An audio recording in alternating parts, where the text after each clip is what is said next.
Eu gostaria de entrar no nosso assunto esta noite. O tema daquilo que nós vamos compartilhar o tema é o desafio de ser igreja. Você sabe que ser igreja é um grande desafio. Não é fácil ser igreja. Sabe, Deus não nos chamou para uma missão muito simples ou muito fácil. Qual é a função da igreja? O que significa ser igreja? Por trás disso há um grande desafio. E o tema da minha palavra será o desafio de ser igreja. E eu quero que você abra comigo a sua Bíblia em Efésios capítulo 1, verso 22 e 23. Efésios 1, 22 e 23. A Bíblia diz, vamos começar no 21: muito acima de todo principado e autoridade e poder e domínio, e de todo nome que se nomeia não só neste século, mas também no vindouro, e sujeitou todas as coisas debaixo dos seus pés, e para ser o cabeça sobre todas as coisas, Ele o deu à igreja, que é o seu corpo, e o complemento daquele que cumpre tudo em todas as coisas. Por que a Bíblia diz complemento? Deixa eu te explicar. Porque a igreja é realmente o maior projeto de Deus. A igreja é a coisa mais importante que Deus tem aqui neste mundo. É a igreja que Ele possui, lavada pelo sangue de Jesus, amém? A igreja é realmente aquela que possui o povo mais feliz da terra, aquele que possui a razão de ser nesta vida. Agora eu quero te dizer uma coisa: qual é o desafio que nós temos como igreja?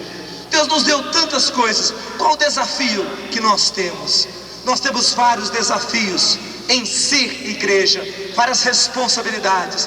A primeira delas, nós temos o desafio de trazer em nossa geração um grande mover de Deus, um grande avivamento. Sabe, eu tenho uma segurança no meu espírito.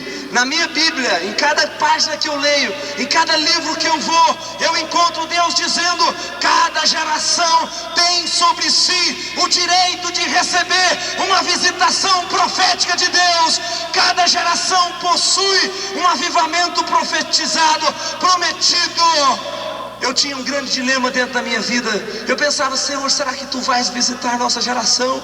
Será que o Senhor quer trazer avivamento? Será que o Senhor não quer? Será que eu posso orar? Será que eu não posso? Será que eu não vou me frustrar? Mas um dia eu descobri uma coisa no livro de Levíticos, capítulo 25, verso 11. Eu quero ler rapidamente com você Levíticos 25, 11. Eu estava lendo esse trecho um dia na palavra, e eu encontrei este propósito de Deus. Levítico 25, 11, dizendo assim, verso 10: santificareis o ano 50º e apregoareis liberdade na terra a todos os seus habitantes. Ano de jubileu será para vós, pois tornará cada um a sua possessão, cada um a sua família. E este ano será para vós jubileu. Não semeareis nem cegareis o que nele nascer de si mesmo, nem nele vindimareis as uvas. Verso 12: porque é jubileu, santo será para vós. Verso 13: esse ano do jubileu tornareis cada um para a sua possessão. E sabe o que significa jubileu? Jubileu era o ano em que o escravo se tornava livre. Nas leis de Moisés, a Bíblia ensina que o homem era vendido como cativo, mas ele era vendido apenas por um certo período, apenas por uma certa época, e ele perdia a sua terra, ele perdia as suas posses por um período chamado jubileu. Quando chegava o ano do jubileu, então eles passavam uma trombeta de norte a sul em Israel, e as trombetas começavam a tocar, e era ano de jubileu. Sabe o que significa isso? Significa que aquele judeuzinho, imagina um menino de 12, 13 anos, ele nasceu, o pai dele se tornou um bêbado, o pai dele se tornou um alcoólatra, o pai dele perdeu a herança que o avô deixou para ele, e eles se tornaram cativos. Ele e a mãe, ele nasceu na fazenda do seu doutor fulano, e ele trabalhava ali ano após ano, mas estava se aproximando o jubileu. E quando chegou pela volta dos 13, 14 anos, o garotinho, o O pai dele estava ansioso, porque ia chegar o dia do jubileu, e ele poderia voltar livre para a sua terra. Todo aquele jugo, toda aquela prisão, toda aquela escravidão seria quebrada sobre a sua vida, e ele poderia voltar e possuir a terra que o seu pai tinha dado, que o seu avô e que o seu bisavô. Era ano de volta à sua posse, era ano para voltar à sua possessão. Haverá um jubileu, está escrito na palavra, está escrito aqui diante de nós. Deus deixou para nós. Em Joel capítulo 2, Deus volta a falar a respeito do mover, do derramamento do seu Espírito. Joel 2, e ele fala no verso 28, ele diz sobre o derramar do seu Espírito. Ele diz: eis que eu derramarei o meu Espírito sobre toda a carne, eis que eu derramarei meu Espírito, e acontecerá depois que derramarei do meu Espírito sobre toda a carne, vossos filhos profetizarão, vossos anciãos terão sonhos, e os vossos mancebos visões. Também sobre os servos e sobre as servas naquele dia eu derramarei do meu Espírito. Em Mateus capítulo 16, Jesus fala a respeito da edificação da igreja, e ele começa dizendo no verso 15, verso 16: tu és o Cristo, o Filho do Deus vivo. Disse-lhe Jesus: bem-aventurado és tu, Simão Bar-Jonas, porque não foi carne nem sangue que tu revelou, mas meu Pai. Pois também eu te digo que tu és Pedro, e sobre esta pedra eu edificarei a minha igreja, e as portas do inferno não prevalecerão contra ela. Quem disse isso? Quem disse isso? Fala mais forte. Quem disse isso? Jesus. Na minha Bíblia e na sua Bíblia está escrito que não haverá inferno que vai resistir o avanço da igreja. Não haverá, não haverá. Oh, aleluia. Não tem inferno, sabia disso? Não tem drogas, não tem cativeiros, sabe? Não tem problemas econômicos, não tem problemas sociais. Não existe isso. Na minha Bíblia está escrito as portas do inferno. Por quê? Porque o inferno, sabe, ele tem a capacidade de reter as pessoas lá dentro, e o único instrumento que Deus tem para arrebentar. Agora na minha Bíblia está escrito que as portas do inferno não prevalecerão. Isso significa que nós vamos estourar os ferrolhos das portas do inferno. Eu quero te perguntar: o que quer dizer avivamento? O que tem na sua mente quando diz avivamento? Sobre o que você pensa? Durante um período na minha vida, e eu ainda creio nisso, eu esperava, que eu orava: Deus, move, Deus derrama o avivamento, Senhor. E nós orávamos e chorávamos, e ainda fazemos isso pela graça de Deus, orando, buscando, derrama, balança o Brasil, toca o Brasil, as regiões. E eu sempre tinha a expectativa abençoada de um dia está a gente lá numa reuniãozinha, tipo Atos 2, e de repente o vento do Espírito começa a soprar sobre a nossa cidade. E eu ficava com aquele desejo: Deus sopra sobrenaturalmente. E as pessoas começaram a virem, ia chegando ajoelhadas, ia chegando chorando, ia chegando assim, buscando a Deus, confessando os seus pecados, buscando ao Senhor. Deixa eu te dizer uma coisa, meu irmão. Muitas vezes nós dizemos: não, o que é avivamento? Avivamento é quando nós começamos a chorar, e oramos e choramos. Nem sempre, sabia? No livro de Atos você encontrou alguma vez a Bíblia dizendo que eles choravam? Tem algum versículo lá em Atos 2 dizendo que choraram 3.000 pessoas? Hã? Não. Qual foi a consequência ali do avivamento? Compungiram-se-lhes o quê? Os corações. E perguntaram: que faremos, irmãos? Gente, avivamento vem quando Deus toca o coração das pessoas. Sabe, tem gente que tem o dom do choro. Agora deixa eu te falar uma coisa: o choro e emoção não reflete o mover de Deus. O mover de Deus se reflete por meio de vidas transformadas, por meio de caráteres mudados, por meio de condutas diferentes, por meio de um Saulo que se tornou Paulo, um Simão que se tornou Pedro. O avivamento vem para mudar vidas, para transformar corações, para fazer pessoas novas, gente. Nem sempre vem com ações emocionais. E outra coisa que eu quero te dizer: não padronize Não formalize um padrão na sua mente do que seja avivamento. Avivamento pode começar de uma criança, avivamento pode começar de uma garota, avivamento pode começar de um homem, avivamento pode começar de um encontro, avivamento pode começar de uma vigília, avivamento pode começar quando Deus quiser, na hora em que Deus quiser, da forma em que Deus quiser. O importante é que nós saberemos que o Senhor varreu o nosso país e o Brasil estará aos seus pés. Quantos dizem amém? Amém? O Brasil estará aos seus pés. Segundo desafio da igreja, a igreja tem um sério desafio em ser uma voz profética à nação. Deus quer que através do avivamento desencadeie as demais coisas. Sabe por que a igreja é tímida? Sabe por que a igreja vive nos buracos? Sabe por que existe um complexo sobre a igreja? Existe um complexo de esconderijo, né? Ah, igreja, nós somos cristãos, puxa vida. Meu irmão, seja uma voz profética. O desafio de ser igreja quer dizer o desafio de manifestar uma ação profética. Significa o desafio de manifestar uma voz profética. E a igreja é você, sou eu. Nós não podemos nos calar. Nós não podemos nos calar. Eu quero rapidamente ler com você Jeremias capítulo 1, versos 5 a 7. Jeremias 1, versos 5 a 7. Fala sobre o ministério profético de Jeremias, quando ele se iniciou. Jeremias 1. Jeremias estava ali diante de Deus. O Senhor estava gestando nele o ministério. Verso 5 diz: antes que eu te formasse no ventre eu te conheci, e antes que saísses da madre eu te santifiquei. As nações te dei por herança. E então disse eu: ah, Senhor Deus, eu não sei falar. Quantos podem dizer isso como Jeremias? Ah, Senhor Deus, eu não posso ser uma voz profética, eu não sei falar. Quantos sentem assim? Levanta a sua mão. Amém, eu também sinto. Olha o que ele diz: eu sou uma criança. Sabe, Deus sempre usa pessoas que têm este coração. Quando eu me converti, eu comecei a ler a Bíblia, sabe por quê? Porque era a única coisa que dava paz ao meu coração. Mas eu olhava aqueles pastores que pregavam, aqueles irmãos que eram usados por Deus, e eu ficava assim, babando, né? Meu Deus, será que, puxa, eu quero ser um homem teu, será que algum dia eu vou conseguir pregar alguma coisa?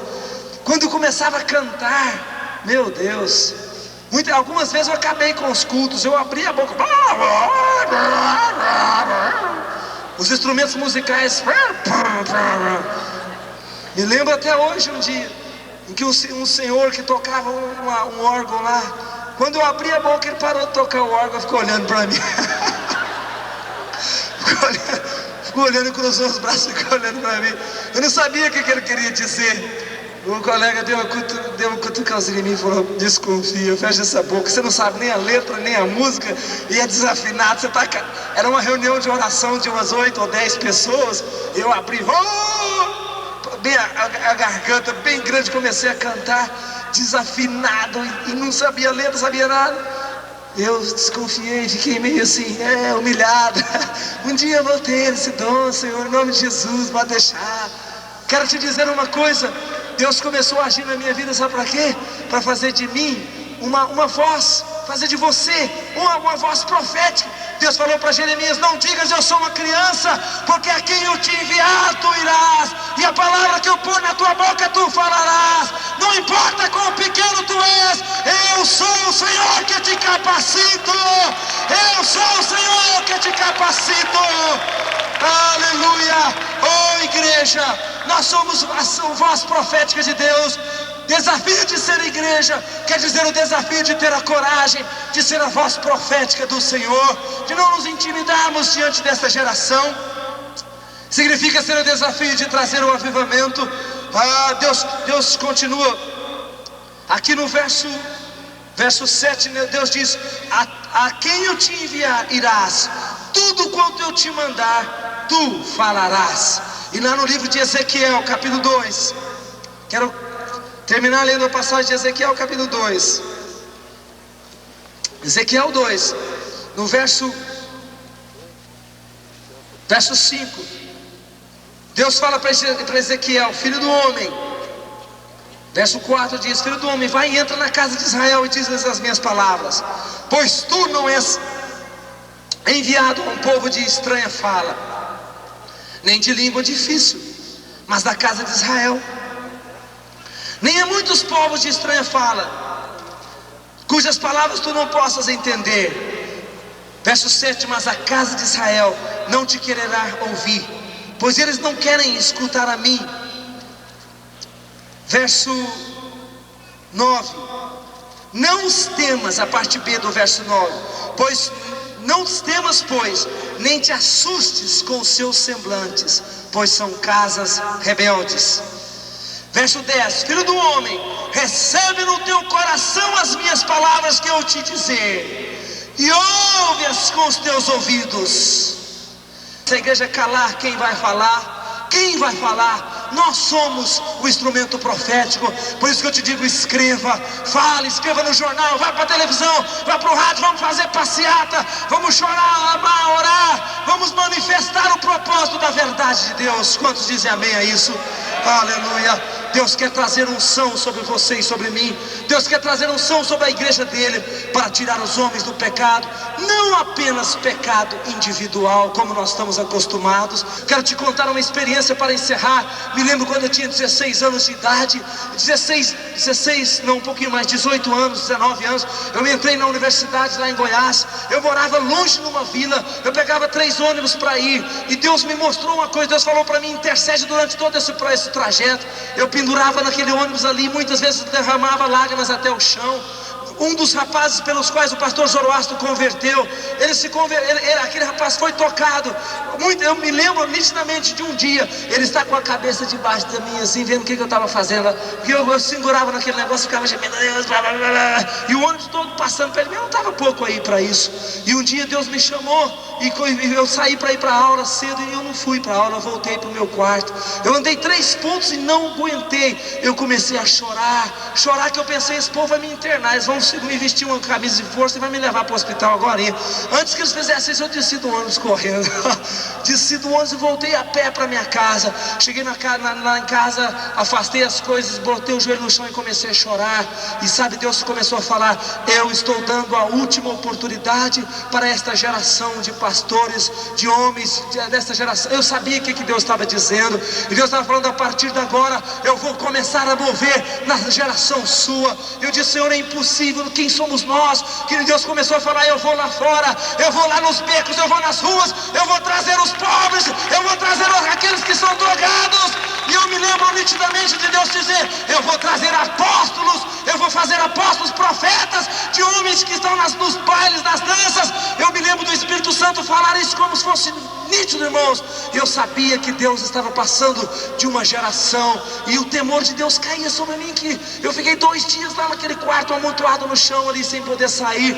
E eu sabia que Deus estava passando, era um ajuste sério, não estava brincando, era uma coisa séria, porque uma geração falhou. E eu quero te dizer isso, eu fui testemunha em lágrimas disso, em lágrimas. E Deus, eu chorava dizendo, Senhor, usa, dá mais misericórdia, Senhor, opera. Eu intercedi especialmente por alguns pastores que eu conhecia na minha cidade, chorava por eles, clamava por eles, amava eles, eu queria ajudá-los, eu não conseguia. Oh Deus, traz esses homens, põe eles no teu fogo, opera, Senhor.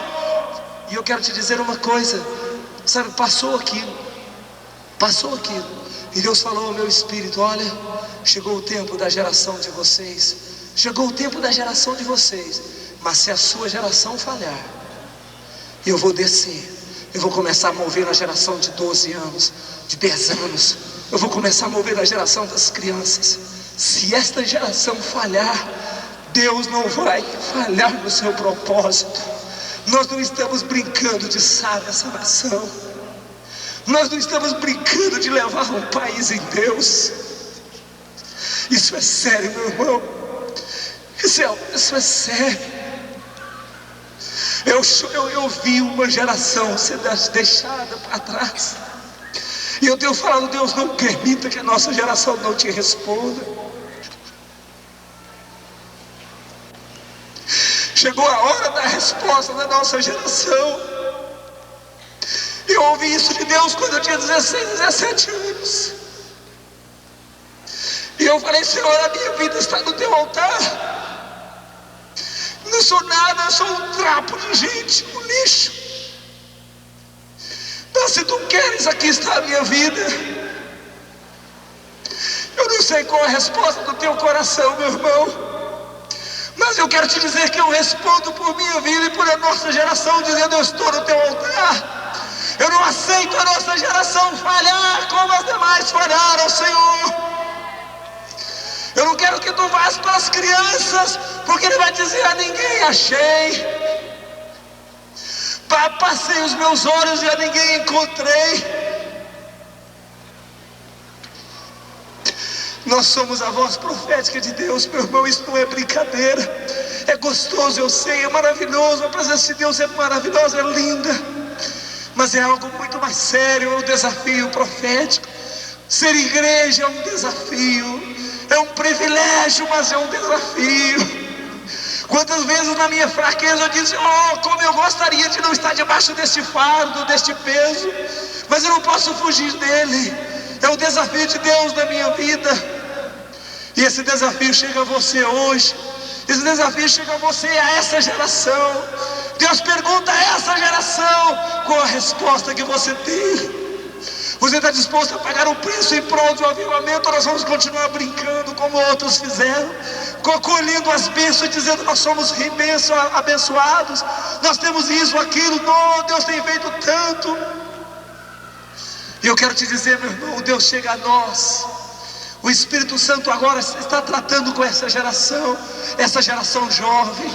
Mas eu quero te dizer, Deus vai chamar centenas de profetas, centenas de ministérios apostólicos, centenas de evangelistas, que serão crianças como Jeremias era, crianças. Mas Deus vai colocar uma palavra de fogo na sua boca. Você vai ver crianças confrontarem presidentes. Você vai ver crianças sendo usadas por debaixo do poder de Deus. Deus chega à nossa geração, Deus chega a você. Baixe as suas cabeças, por favor, vamos ficar em pé.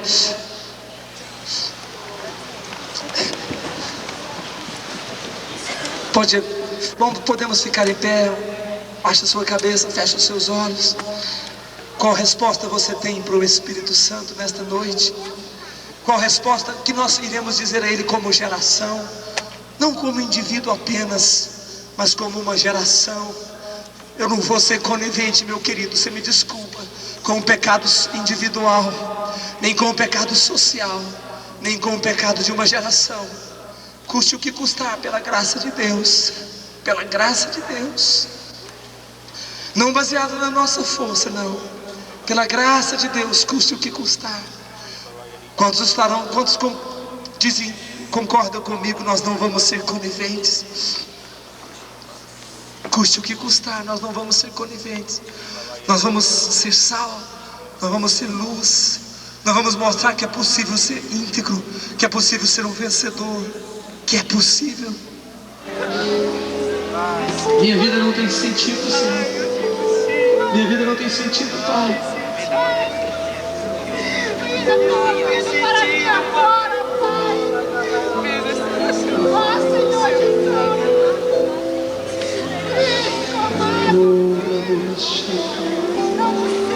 Gostaria que nós, os pastores, pudéssemos andar orando com essas pessoas que estão abaixo, pedindo que o Espírito de marca. Deus está marcando você. Deus está pondo uma marca. Você não vai ser mais dono de você.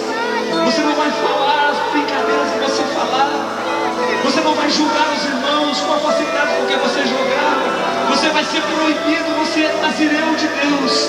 Você é sacerdote. Você tem que cuidar. Você anda como estola, separada para o Senhor. Você não vai dividir dos irmãos. Você não vai ser crítico. Você vai ser um santo, um profeta, um lixo para você mesmo, um verme para você. Mas você vai ser um homem marcado pelo dedo e pela mão do Senhor. Você vai ser uma mulher marcada. Vai dar a nossa nação, Senhor Jesus. Vai adorar a gente, Deus. Quanta coisa tenho feito no meu próprio prazer, tenho dado a Aleluia. meu próprio bem viver.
porque um dia fizeste a mim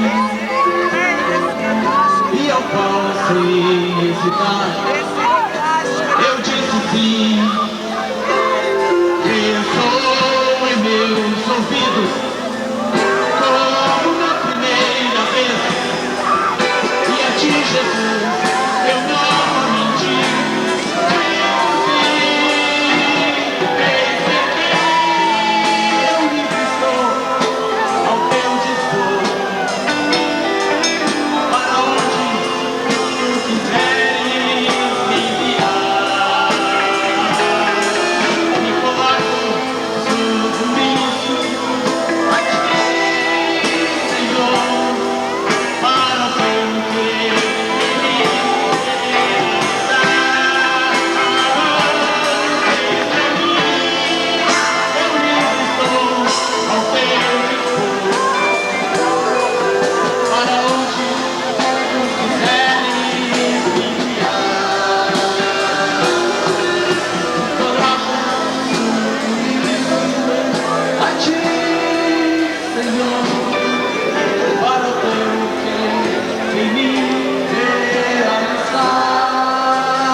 Sem querer atrapalhar o seu coração, eu gostaria que nós pudéssemos estar nas nossas mãos, ajoelhados como nós estamos.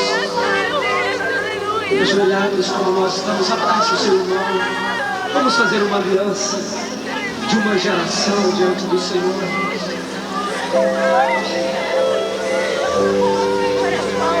Pai, esta noite nós fazemos uma aliança contigo, uma aliança de nossa geração. Pai, isso não é brincadeira, Pai. Não confiamos na nossa força com tudo, mas na Tua graça. Mas nós queremos fazer uma aliança contigo, de que a nossa geração se voltará para Ti, de que nós faremos tudo para tirar os homens do pecado, Senhor. Pecado individual, pecado social, pecado geracional. Senhor, nós fazemos aliança, como o Teu povo fazia aliança em Hebron, como o Teu povo fazia aliança em Sinai, como o Teu povo fazia aliança, Senhor. Nós fazemos esta aliança de dar as nossas vidas em prol de nossa geração. Ajude cada irmão que está queimando no altar a partir de agora. Tu has de mudar os rumos de vidas, Tu has de tirar a vida dos seus empregos, Tu has de redirecionar corações. Revoluções acontecerão em vidas. Pai, nós te pedimos, dá a tua sabedoria, dá a tua graça. Marca a nossa geração cada dia, marca cada vida que está aqui agora na Tua presença nesta noite. Põe uma marca da santidade, a marca de uma geração separada para Ti, marcada na fronte, marcada como Nazireu, marcada. Nós selamos este pacto, esta aliança que fazemos contigo, em nome de Jesus, em nome de Jesus. Quantos dizem amém, Senhor? Mais forte, amém, Senhor. Quantos dizem eu selo esta aliança feita contigo, na Tua presença? Guarda a minha vida, que eu não me desvie desta aliança. Eu te dou agora todo o direito sobre o meu viver, sobre o meu coração, sobre os meus planos. O que eu quero tão somente é ser marcado, separado, para trazer a minha geração aos Teus pés. Amém, Senhor. Amém, Senhor. Dê um abraço para o seu irmão, suave, bem suave. Diga isso para Ele, irmão, há uma aliança com o Senhor nesta noite.